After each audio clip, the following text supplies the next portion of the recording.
जिसको जानकर फिर तू इस प्रकार मोह को प्राप्त नहीं होगा।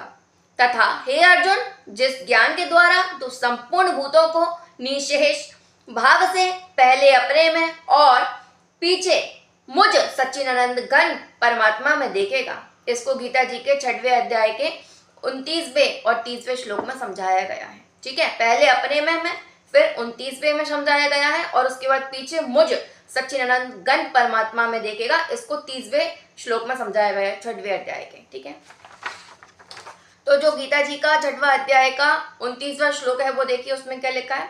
सर्वव्यापी अनंत चेतन में, चेतन यानी आत्मा, एक ही भाव से स्थिति रूप योग से युक्त आत्मा वाला तथा सब में सब संभाव से देखने वाला योगी आत्मा को संपूर्ण भूतों में स्थित और संपूर्ण भूतों को आत्मा में कल्पित देखता है, जिसकी कल्पना की गई हो। कल्पित यानी जिसकी कल्पना की गई हो। अब 30वां श्लोक क्या है 6वें अध्याय का, तो जो पुरुष संपूर्ण भूतों में सबके आत्मरूप मुझ वासुदेव को ही व्यापक देखता है और संपूर्ण भूतों को मुझ वासुदेव के अंतर्गत देखता है।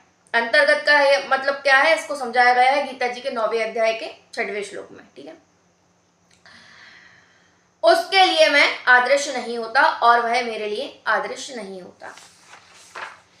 गीता जी के जो 9वें अध्याय का 6वां श्लोक है उसको देखिए। आकाश से उत्पन्न सर्वत्र विचरने वाला महान वायु सदा आकाश में ही स्थित है, वैसे ही मेरे संकल्प द्वारा उत्पन्न होने से संपूर्ण भूत मुझ में स्थित है, ऐसा जान। फिर इसके बाद 36वां श्लोक इसी अध्याय का 4वें अध्याय का। यदि तू अन्य सब पाप, भगवान कह रहे हैं, यदि तू अन्य सब पापियों से भी अधिक पाप करने वाला है तो भी तू ज्ञान रूप नौका द्वारा निसंदेह संपूर्ण पाप समुद्र से भलीभांति तर जाएगा। क्योंकि हे अर्जुन, जैसे प्रज्वलित अग्नि ईंधनों को भस्म कर देता है, वैसे ही ज्ञान रूप अग्नि संपूर्ण कर्मों को भस्म कर देता है।